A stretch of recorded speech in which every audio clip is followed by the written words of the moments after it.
welcome to the KVJ After the Show podcast.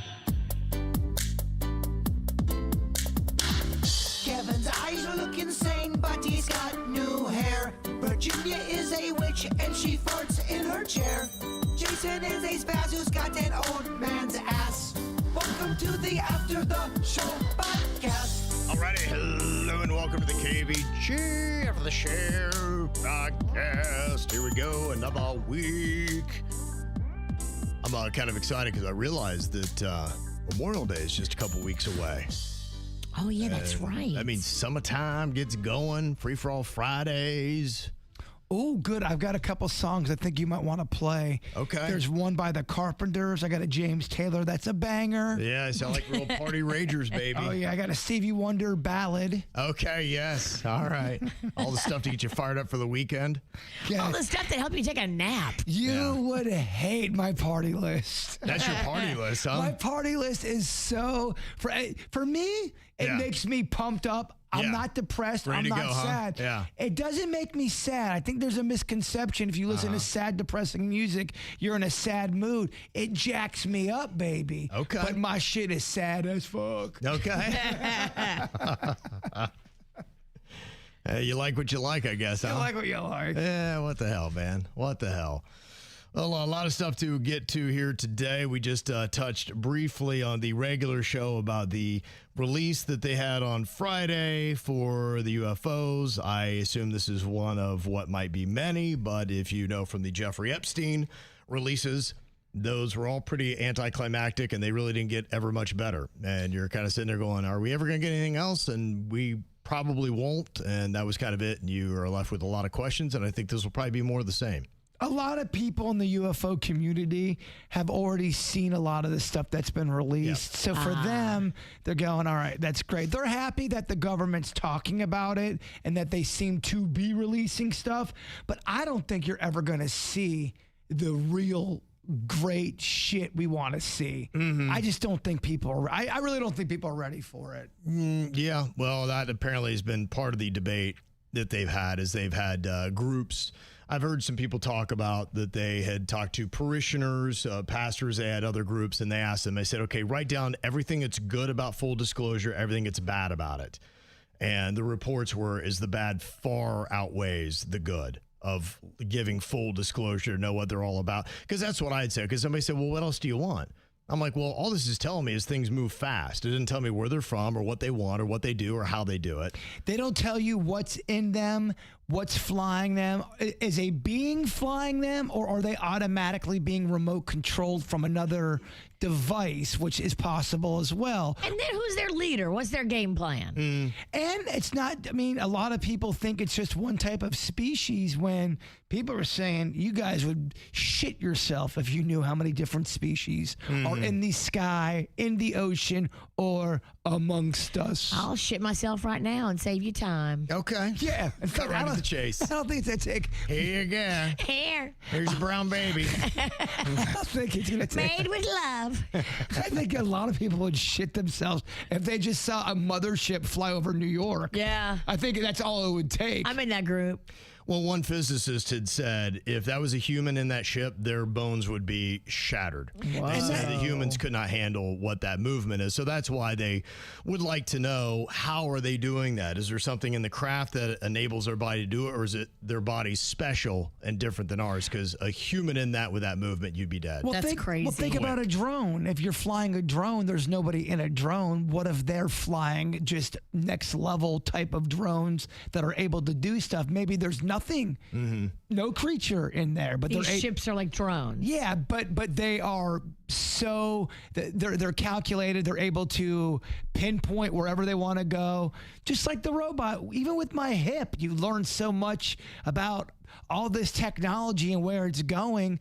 They said, you know, when it comes to hips, the reason why the hip surgery is so quick now is because the robot got involved. The robot pinpoints exactly what you want to do. The doctor's there to oversee it in case the robot goes rogue. So that's just nothing but a drone that's being moved by telepathy or whatever their mechanisms are. It's a theory. And if anything exciting happened out of it, there were a couple videos, and we had shown them earlier. There were about maybe 6 out of all the ones that they introduced that, they're interesting, but a lot of it you've seen before. There was one that was an interesting looking spiky kind of craft. It almost looked like something you might see as an kind of like a briar that you might have, or just pointy things coming out from it. But it looked exactly like the craft they put.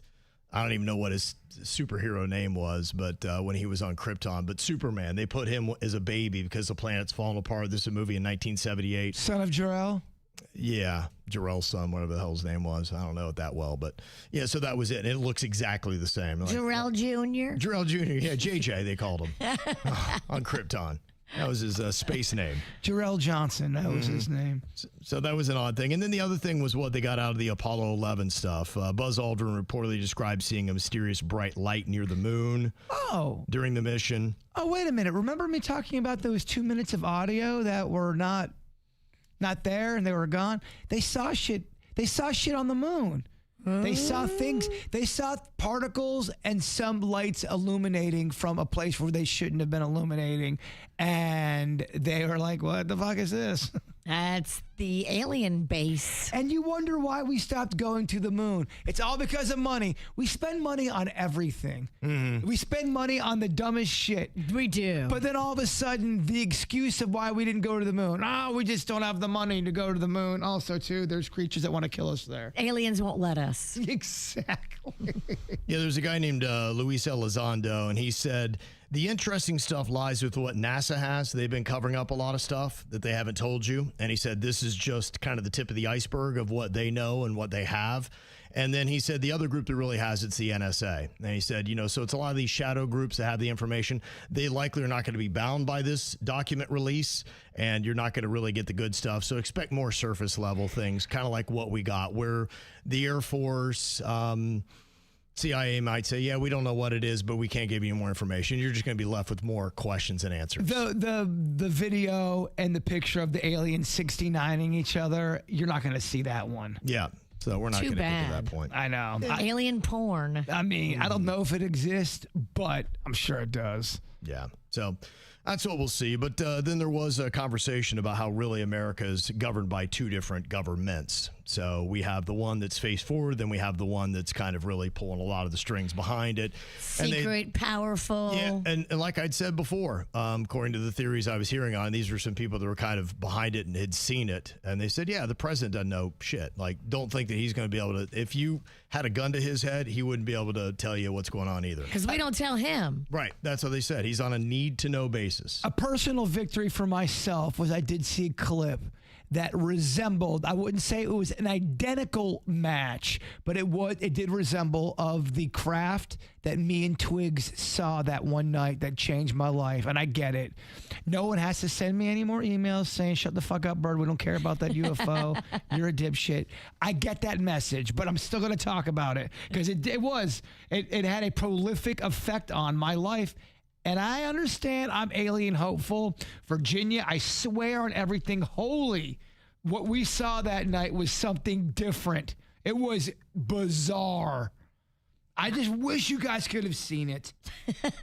Okay. I do, man. I wish. I'm up there. I'm out every night looking for it. We wish, too, because I would really love somebody else to back it up. Mm-hmm. I know, and I sound crazy. Yeah, so some people are hoping for better stuff to come. I think reality is it's pretty much going to be more of the same. So, be my thought. Now, one thing right before the end of the regular show, we were talking about this thing that happens, and tell me how you sit on it, because I'm starting to get to the point where I sour a bit. And look, I love whenever good deeds are happening for people, but this is such a tactic now, and it happens weekly, where there's an influencer and he sees an opportunity to make a video of somebody and then encourage everyone else to go give a lot of money to this individual. And then if it gets to a certain dollar amount, then he's going to go viral, or she, because it's happened on both. But the latest is from a restaurant in Pinellas Park. And the reason why I think it's getting traction, it's Vietnamese. and it is a place called Bic Nha, which would mean beautiful jade in Vietnamese, but it's spelled Bichnga. So as people look by, they're like, haha, that says... Problematic phonetic spelling. It's one of those little different things. We have that. It's kind of like we were talking about the Fuku chicken place. Gotcha. You know, you got some Asian things that sound like you're using curse words in English. Now, he said, have you ever had a meal that was made purely with love? Well, if you haven't, you just witnessed one. He was so blown away by the food there. Of course, this influencer made a video, and he said the owner, an older woman, Miss Lang, was insisted that he got a free meal because he was the first customer in hours and she enjoyed just chatting with him. And on top of that, she sternly refused any tips. So he posted a TikTok about the place and was so touched about the meal that everybody else got touched as well. She's widow. She's had a stroke. She's essentially homeless. She stays with a friend and still comes to work every day with a positive, happy attitude. And people said, let's do it. Wow. $190,000. So that's huge. I love hearing this story. So it is kind of cool.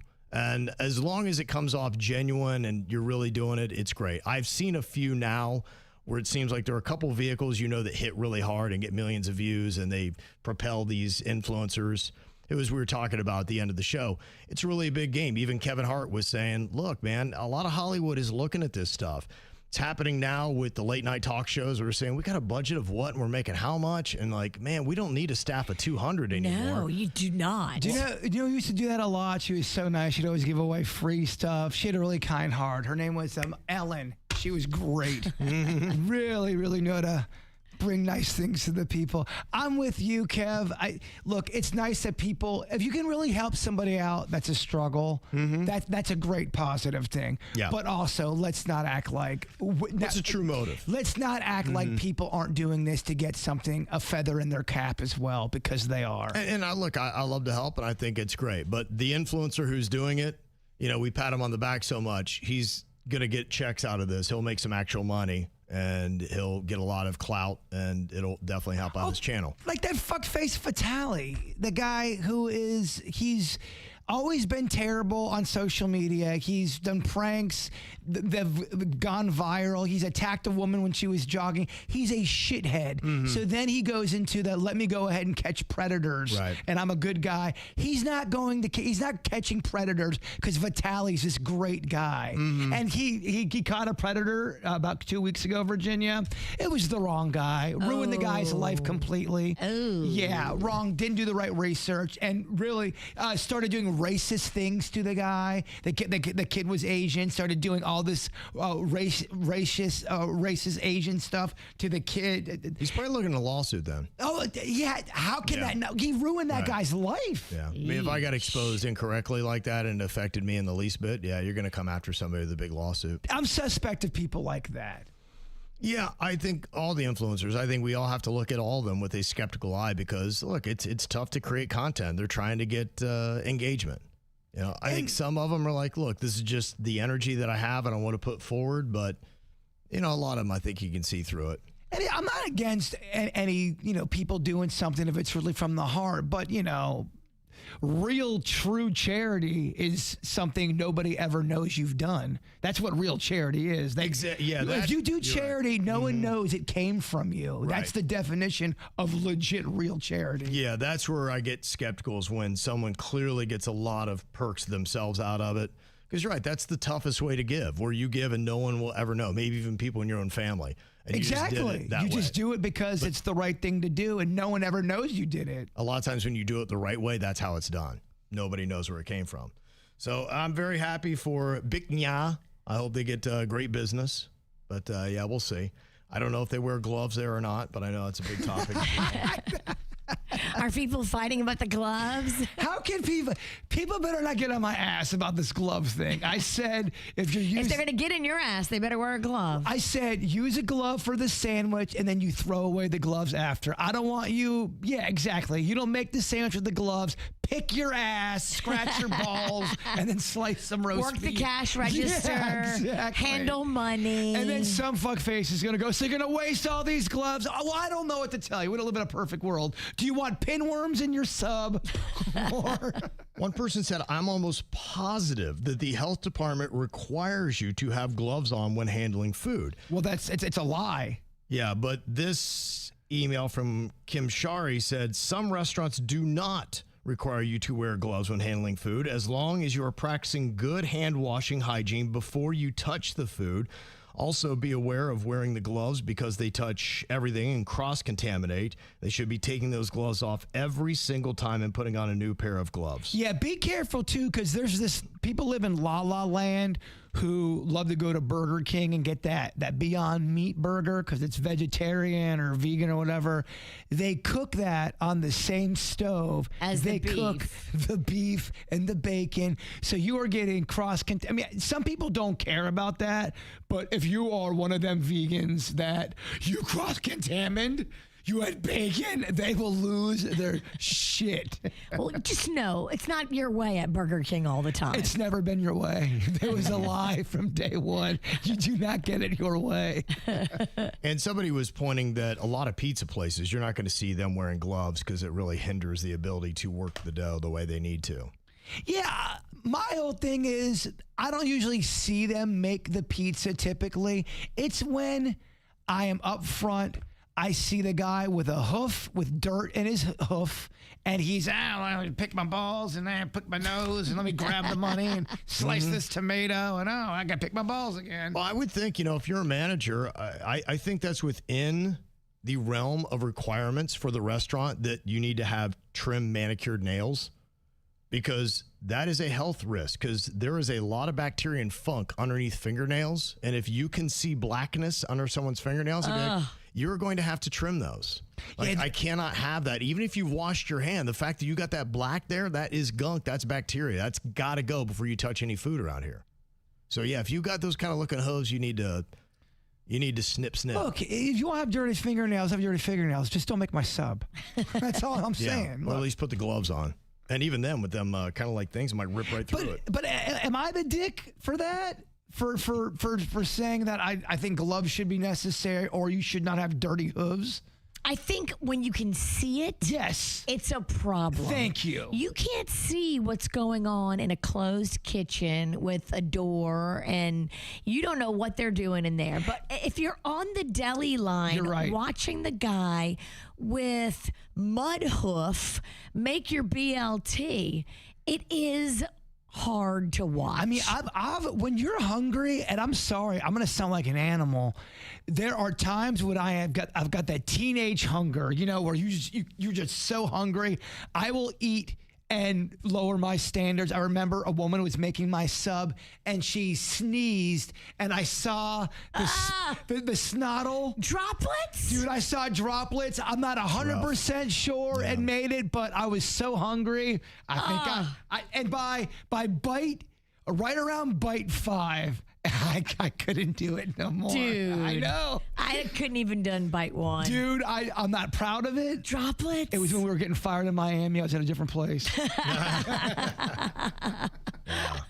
No thanks. Well, I got an email from Brianna. She said, baby Lachlan is adorable and I love your show. I saw his little clip of him wearing Honey Face's heels. Definitely not trying to be a pain or give my 2 cents. I love producer Denny's. I think he's a fantastic father, but I just wouldn't feel right if I didn't throw it out there. It could be a coincidence, but I have a relative who used to put on mom's high heels as a toddler and walk around the house and then pretending with her purse, etc., and he never outgrew it. He's gay and flamboyant, has way better style and interior decorating ability than me by far. I love him to death. No shade against anyone, but I just want to throw that out there to maybe just be a little cautious, especially with everything now being shown on TV, even in kids shows. I could not disagree with that email. I mean, just because, first of all, who gives a shit if whatever Lachlan grows into, first of all. Second of all, I'm not a gay man. I was dressed up in my sister's clothes since I was a child. They would dress me up as a woman, put lipstick on. That's not a correlation to any of that, and I think that email's wrong. Yeah, it's not where my belief system is. And my belief system, I've tried to read whatever medical journals they have on it. I've also just tried to do a lot of experimenting and talking to people. And I've had a lot of conversation with people that were gay because I was very fascinated with it. And I have not ever talked to anyone who had told me that they felt like it was a choice. And I've seen a lot of people that exhibited mannerisms. And I'm like, you can't tell me that that is a learned behavior. And I, too, used to wear my mom's dress and high heels. And I even dressed in drag when I was in my 20s. And look at me, I'm straight. Well, people tend. I'm sorry, I didn't mean to cut you off. Yeah, my that's bad. okay. It just, I think people they think because they had it happen in their life, that means it's going to happen in everyone else's life, and that ain't how life works. Well, the question I have is, with your own personal experience, did you talk to him? I mean, the fact that he was wearing the shoes and the dresses then might be because he did have that kind of fascination. So, I remember. I've had a ton of different conversations. One is I remember, his dad actually, I think, played professional football. And here he was being put in all the boys' sports. And he just remembers he was in the outfield and he was looking through his glove going, no. He's like, I wish I was at home with mom baking cookies, and he's like, I just never had that. And I never was attracted to girls. It was just always guys. And so look, from just talking to people and seeing that, my own personal belief and having a gay son myself. And look, I remember my wife and I being going, we would see some photos of our oldest son when he was younger. And I was like, yeah, I'm like, there's a good chance there's some mannerisms there. And I believe it's all really kind of connected. I'm like, I'm going to love him no matter what and support him no matter what, he chooses in his life. But I do not believe it is something that you are trained to do. It's nature, not nurture. It's how you come out. And I don't care who Baby Lachlan's attracted to. Whoever Baby Lachlan loves, that's who I'm going to support and love. But just because a kid puts on pumps or dresses up as a girl doesn't mean diddly dick about what's about to happen in their future. Yeah, and there's too many anomalies. You're saying that you were I was dressed like that. It's just they're bringing their own stuff into their own email. I would just say do more research with it, and I still continue to have that conversation. And I still have not talked to anybody. In fact, most of the comments that I go on, don't you think I would choose to be straight? Right. Isn't it an easier life? It would have been such an easier life. Do you know how much hell I have gone through and the people that have rejected me? I was just talking to somebody yesterday that was at the restaurant I was working at. And you know what? I knew he was gay. Like, oh, don't judge. You could tell. I'm like, he had all the mannerisms I don't have to go into. And he had 13 siblings. And he said, only 2 of them will talk to me. Aww. Because I am the only LGBTQ in the family and they just can't go for that. And I'm like, see, I feel for you. I mean, the fact that you have 10 of your siblings that have cut you off because of how I believe you were made. And had really no choice. Yeah. Like, it wasn't like you woke up and said, I'm going to pick this really hard life where I know I'm going to be, ridiculed or persecuted, treated poorly. Yeah, this is the way I want to go. No, it's a feeling inside. I just didn't like that email rubbed me the wrong way because it was kind of masked as trying to be helpful, but it was actually kind of a dicky email, in my opinion. Well, it's what a lot of people who are gay are going through that stuff feel, or the parents of a gay child would hear that, be like, I think it's all just because you let them wear lipstick when they were 4, and now look at them. And you're just like, it ain't how it works, dog. No, I would just tell you, look, I think it's to me, it's ignorant. Because this has been something I've been asking questions on for 35, 40 years now, just because I was curious, because I didn't get it, because I grew up in a place where a lot of the people around me, there weren't any open gay people in my little town. It was very much like that because they believed that you could pray the gay away or force the gay away. And look, some people might be like, I was able to stop myself from the urges. And, I think it's a struggle that everybody needs to go through, and you can go through your own path. But for me, I'm still in the camp where I've just seen mannerisms as early children, even in my own experience with my own family, that I've seen. I'm like, and they turned out gay. I'm like, was not a bit surprised. In fact, I was surprised when he started dating girls. And I was like, okay, all right. Where he goes, he'll get love and support no matter what. So, and then when he started dating boys, I was like, okay. All right, now this feels more natural. Yeah. And you know what? And there was a happiness for me because if it feels more like he's comfortable in his own skin and he's where he needs to be, I think it's really great when you really start to figure out yourself and who you are and you're comfortable with that and you're proud in your own skin. That's what you want for him. Yeah. True peace and being loved by the right gender for you. Mm-hmm. Yeah. Oh, don't worry. There'll be some fuckface that you guys are such snowflakes. The fuck you talking about? You guys are talking about love and being inclusive. How dare you? Yeah, look, and you can have that. I know some people, regardless, they'll take it that way, and it's like, it's also, there's nothing wrong with us disagreeing. And it's something I'm continuing on my journey, and I will continue to learn about it more and continue to ask questions. But just from my years of having those conversations, it's where I sit on it. So, and you can have your opinion. I'm going to have mine, and we can still have civil conversation about it. Mm-hmm. Yeah. We don't have to hate each other. Yeah. No, you're right about that. It's not like it really matters at the end of the day. You're going to go home to your house. I'm going to go home to mine, and we're both going to be fine. Mm-hmm. Yeah. And I had gotten a text just this last week. I didn't get to it, but it was, somebody that had texted in, and they said that for religious reasons, they had been cut off, and their, mom and everybody just had left them off. And I'd say, look, I'm really sorry about that, because I do not think that is even close to the right way to handle it. And look, I know what, the Bible says, and there's some verses in there, and that's where a lot of, people who are hardliners are like, there's just no wiggle room on it. And to me, I would just say, learn about it, get in there, and then it's a conversation with you and God, and that's what I would say. I would say you get in, you pray about it, be like, God, I feel like you made me this way. And if there's anything that is in the Bible that I'm like, man, I just would like to talk to God about that. Be like, this is the one thing I can't figure out. Listen to God. Don't listen to Tom from Port St. Lucie. Yeah, that would be one of the big questions. If you ever got to ask it, I'd be like, all right, can you explain this to me? Because it feels like you made people a certain way, but then you condemned it in this book that we're supposed to follow. Feels weird. And then he'll be like, no, I didn't write that part. People wrote that part. And you're trusting people. Oh, boy. Here we go with this fucking. Kevin's going to have I can hear people typing. Whatever. I know all the responses to that It's crazy, though. These type of conversations always gets. And it really shouldn't. That's why I think if people could just have civil conversations, we wouldn't have this back and forth and the anger and everything else. Just try to understand people and have an open mind in these conversations. Yeah, I'm not angry, but I'm also allowed to get annoyed too. I mean, to me, it was a cute video. Well, you know how those things affect people. Well, of my godson, he loves my girlfriend. He is always hugging her. What she does, he does. So he saw her shoes and he put them on. It's all that video was. But we've got to get a fucking. You guys got to watch out for this. And oh boy, I'm blah blah blah. Yep. Go get a hobby. Yeah. So, so that's kind of where I sit on that. But we can all agree to disagree. Now, I got a couple opinions. We were talking last week about the presidential fitness test that is out there.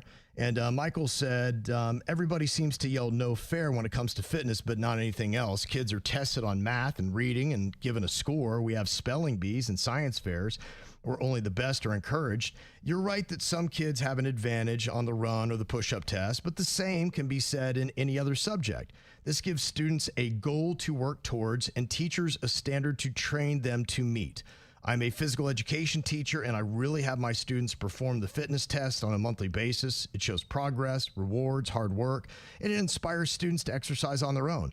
These kids are going to be learning the correct form, the pacing, and the techniques that will allow them to steadily improve throughout the year before the test is given. Students enter my class saying that they can't do a push-up or leave in the top 80 to 90th percentile. These kids that start class saying that they aren't going to run, join the track team or run a 5K on the weekend. Not being the best is okay. Failure happens. Sometimes we were disappointed. This is what helps us grow and become better versions of ourselves. I like the way Michael is approaching it. I think that's good. I do still slightly disagree with the intense testing part, but I never had a gym teacher that was working with me until we got to that presidential fitness test. It was out of nowhere. You had to take it, and then you were shown just how unphysical you are, and then you were mocked about it and made fun of the entire day, and you dreaded it when you were a fat kid and you weren't athletic. But they didn't build you up to it and work with you and train you and make you feel good. It's a whole day of mockery. Oh. That's all it was. It's going to live with you probably for a couple of years. Because I think everybody here on the show, we are for kids getting exercise. I even said that. I heard you say it. We want kids to be moving. We do. But we don't want a spotlight when the. So, Kevin, 207. Lard Bunny, get on the scale. You are 290. Oh, yeah, and it was like, okay, now stand in front of the class of 35, and let's make sure all the girls are in the front. Pay attention. He's going to try to do a push-up. Get all the girls he has a crush on right in the front. Yeah. Okay, perfect. And then as you're not making, you start to hear the snickering, and you're like going, that guy ain't going to do it. That boy not going to do it. There's nothing worse when your crush rips on you in front of a group. When the PE teacher is like, you don't get why people don't like it? I'm like, I didn't like that. And it didn't encourage me to want to work out more. It can really crush a boy's spirit. Totally. Oh, it wrecks you, man. I get it. And this one from Jonathan, a little bit of a different take. I think I'm a little bit more with. He said, I wanted to comment on the presidential fitness test you guys were speaking about the other day. And as a second-year elementary PE coach and a personal trainer, I agree with what you were saying. Kids don't want to practice running a mile, and some of these events can shame students when they can't perform an exercise, potentially having the opposite effect we may have intended. And that was my point, because that's what it did with me. It did the exact opposite. Now, on the youth level, the presidential fitness test should be game-based. Call it presidential games that are building their endurance while they're focused on having fun and building skills like teamwork. If you want to test fitness skills at the end of high school, so be it, but not in K through 8. And that was tough, because in those, that's especially when kids are judging and mocking and making fun of you. I tell my students at the beginning of the year, my goal is not to make them into the next Lionel Messi, but to show them the fun that fitness and sport can offer. I encourage them to go home and tell their families if you really like XYZ and you want to do it more, to get them into a sport, with hopes that kids will be outside playing more.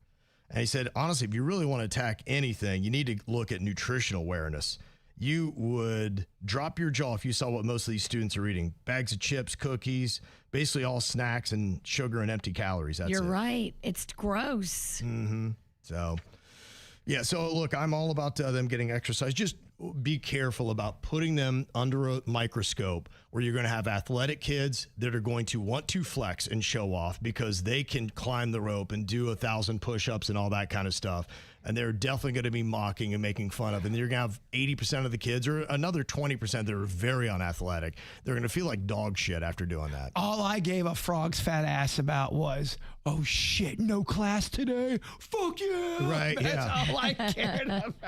Yeah. That would be the best. You'd walk into a class thinking it was going to be a test or a quiz, and they would show you a movie. There was nothing cozier. You go, this is amazing. Yeah. Yeah, Remy said, so you just don't have the kids exercise because it'll make them feel bad? That's how you get better.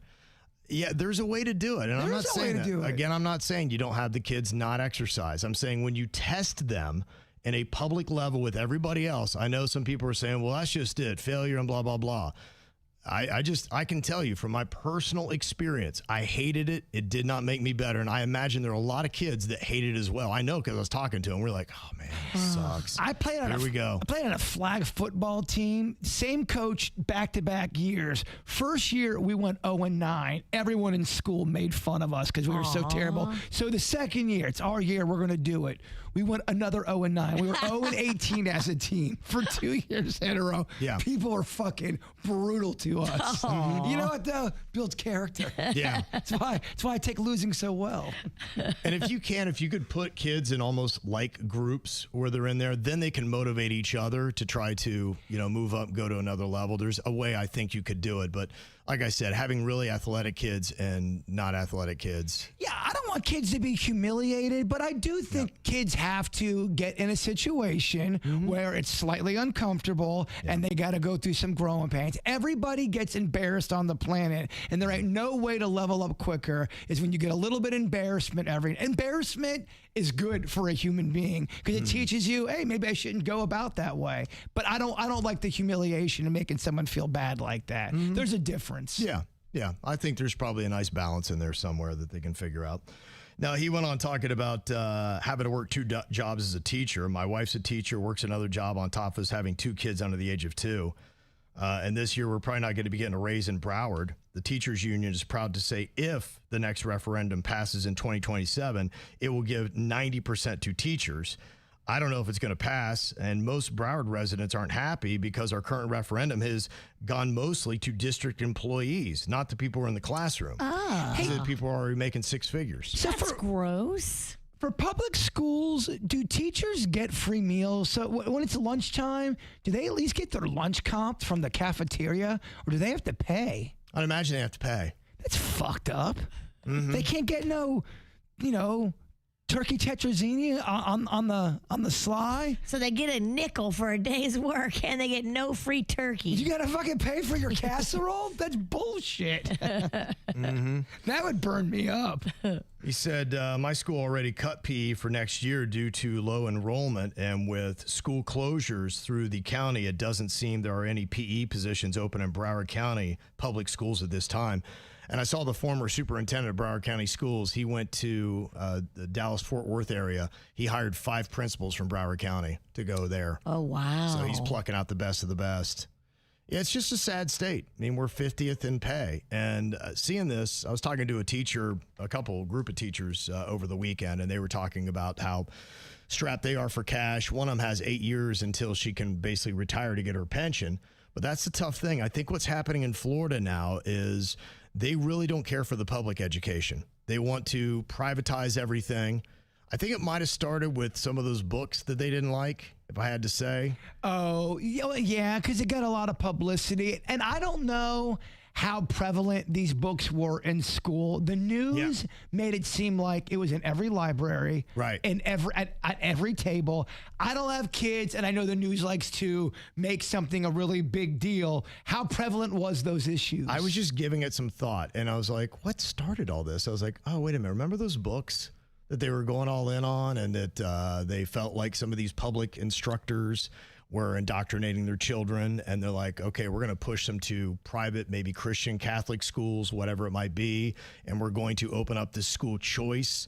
And they say Florida's new school choice law further expands educational options for families by making it easier for students to attend private and alternative schools using state scholarship programs. And it's really right there in front of you. I mean, the state is clearly saying that they're, in a sense, dismantling public education, and they're trying to move everybody to these private and alternative schools. I just know I saw so many clips, when, someone gets to the microphone and they're yelling at the council, and like the dad would get up there, I don't want to have my daughter go to a school or she go to the library and read about blowjobs. There was always like a blowjob argument going on at the podium. Blowjobs are big. Was there really a blowjob book? They said that. And if so, can I get it? Yeah.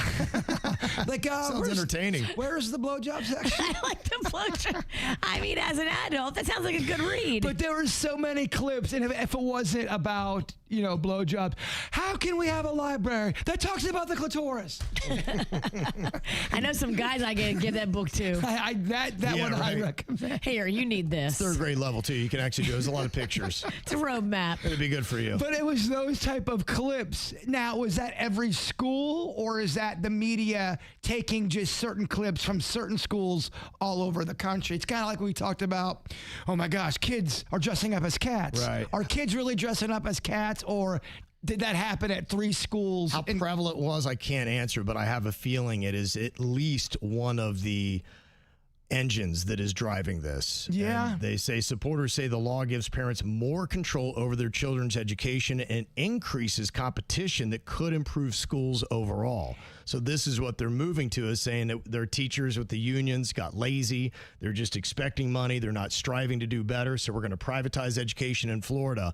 But that's bad news. As I was talking to this one teacher, and she's like, I got 8 years left. And if I go to private, I lose the pension. Wow. Yeah, so she's got to stay. I'm like, so you're stuck riding this for 8 more years. And it doesn't really matter if it is prevalent in every school. If you look at the numbers on some of those videos, parents just don't. They don't want to put up with that shit. Yeah. A lot of parents don't.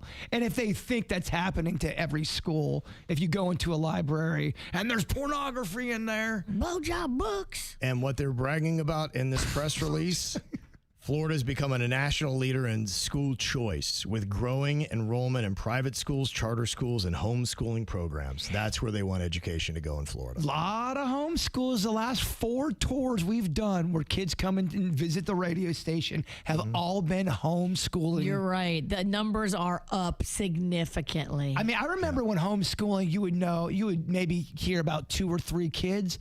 I know so many kids that do homeschooling now. You're right.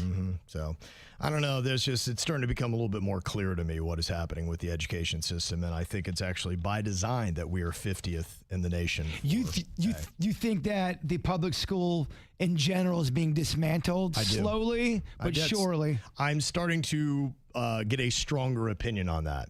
So it's just right now it seems like all the clues are really pointing to that. In fact, they're not even. It's just they're almost obvious. I mean, it's not even like they're like, oh, I hope he doesn't find out. What a clever guy. I mean, I think it's wow, Kev. Yeah, you got us. Yeah, Sherlock Kev over here. I think it's actually kind of obvious. And I did see a news interview where they were interviewing a kid, and that motherfucker was dressed as a cat. Yeah. Yeah, wow, somebody said the other day, they're like, yeah, my kid, I think I wanted to wear a hoodie, and they said no, but the kid sitting next to him in class is dressed as a cat. Hissing. Yeah. What the hell? Yeah, like, can't wear a hoodie, but boy, you can play with some yarn during the lesson plan. Well, and that's the kind of stuff that's going to fire up the crew that's pushing this stuff. But technically, those are the stories that get them going. And again, I'm not being a smart aleck when I say this. So what happens if kids are really allowed to dress up as a cat, and people have said, you guys sound stupid when you bring this up. It's not a real story. It's an internet hoax. Although I have seen kids dress up as cats, so I don't know it's real. What if a kid did want to act like a dinosaur? I don't know, man. Like, what if seriously, when you call, Virginia, what's the answer to number 3? Yeah. Very good, Virginia. I like how you're outgoing. Okay. Your dino is dead on. And I'm really just asking, is it really out there, or is this media bullshit? Yeah, you don't know. You don't know, because they use a lot of stories to just get everybody upset. So I don't know for sure, but I just try to talk to real teachers, and I try to read what they're putting in the news, and it's all coming together, and it's starting to shake out a little bit and become pretty crystal clear to me what the plan is for the state of Florida. Well, we talked about it before, and like the first 2 calls we got, man, people are not dressing up as cats, and then we took 2 more calls from teachers. Oh yeah, no, they're dressing up as cats. We have a litter box. I was like, yeah. What? That's not real, right? So I don't know what to believe. There's a litter box? One comment said, as a teacher 4 years in Texas and 1 year in Florida, all high school, we've had at least 1 kid per period that was a cat, fox, or dog, LOL. All right. Well, now when you call on them for an answer and if they bark, do you have to go along with it? And I'm honestly asking, not to be a dick here, does the kid bark? I don't think I could teach in that environment because the other kids are going to laugh, and it's like, it's all right, distracting. It's hard enough. I'm like, it okay. also undermines the whole system. Authority of the teacher in the classroom to maintain order. Right. How can you teach? Now you got a cat purring and batting around yarn while you're trying to teach about, presidents. And God forbid you have one kid that comes in as a cat, 2 minutes later, a kid comes in as a dog. Well, that's going to be a horrific battle. I was such a smart-ass kid. I would have come in as a different creature every day. Of course. And then I'd have just to heckle the teacher, I would have answered in whatever the animal noise is. Come in as a dragon. Yeah. So I can only imagine if it is permitted. It just can't be. And if they are, it's like, come on, what are we doing? It's a mess. I really want to, yes, I really want to know what the stats are on this. Yeah. Got a shout out for Sicilian Oven. We got Cacti went there to the Wellington location on Saturday about 2 o'clock. Restaurant was busy, not packed. We got there.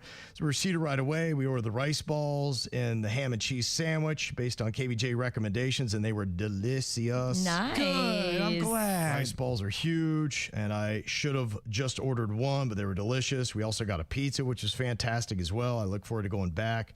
As first-timers, a manager came over to greet us. So per Jason, I told him that Jaybird sent me, and the manager promptly said, "Who?"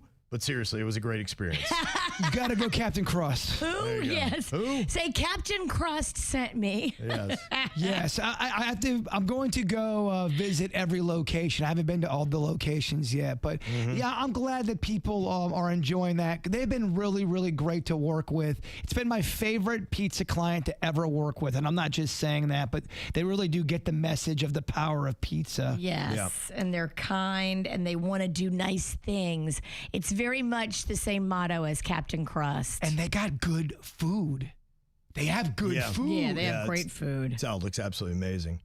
And shout out to Kadrian. She just made her 5th and final year as NFL cheerleader for the Jacksonville Jaguars. Just last week, she's awarded Veteran of the Year. I think we heard about her making it last year. Nice. There you go. Nice. So, fantastic. Yeah, they're building something decent there, I think, in Jacksonville. We'll see. So I might have something to root for and cheer for. All right, thanks for all the emails. You can always get through to us. Mail at KVJShow.com, mail at KVJShow.com. Y'all enjoy that Monday. See you back here tomorrow. Have a good one. Goodbye.